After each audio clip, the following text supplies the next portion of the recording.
It's been 15 days since Kamala Harris has emerged as the presumptive Democrat nominee, and she has yet to hold a press conference. Joe Concha joins us this morning. If she were to appear at a press conference, she's going to have to walk back all her liberal policies. Yes. I don't see how she can do that. How can you say, I really didn't mean to say I was 100% against banning fracking, ending the fossil fuel industry, abolishing all offshore drilling, abolishing ICE, supporting sanctuary cities, giving free health care to illegals, agreeing to, yeah, it's okay if your 10-year-old daughter or 10-year-old son gets a sex change. I support that. I could go down the list as far as all of her policy positions, but yes, it will be impossible. Here's a little stat for you.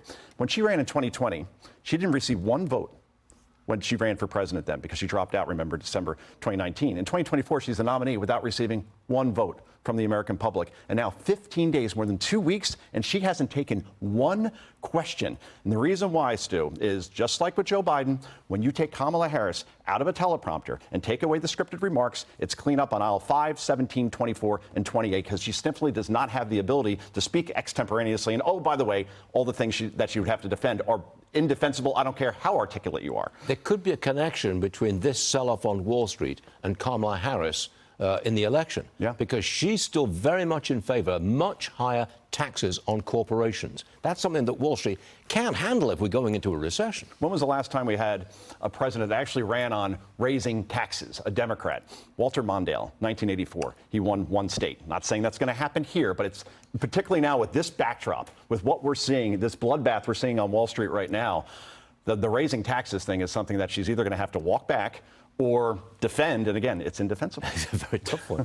What's this book, Progressively Worse? Yes. Why Today's Democrats Ain't Your Daddy's Donkeys. I love that. That's your latest book. That is. Great title. Thank you. Give me a 30-second pitch. This is not the party of the working man and woman anymore. It's the party of elites. The 40 richest congressional districts in this country are all represented by Democrats. Isn't that incredible, the turn that they've taken? We are so far gone now, Stuart, from JFK, for example, supported aggressive tax cuts. Remember, in a recession, right? We had a Democratic president who was pro-life, and Jimmy Carter.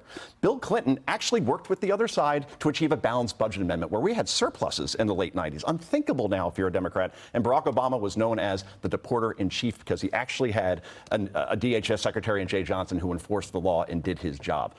These ain't your daddy's donkeys anymore, particularly if they're embracing Kamala Harris and her policies the way they are. Well, I've lived in America for 50 years, and it really has been quite a turnaround. Yes, it has. Joe Concha, thanks for joining us. Always good. Appreciate it. Appreciate it.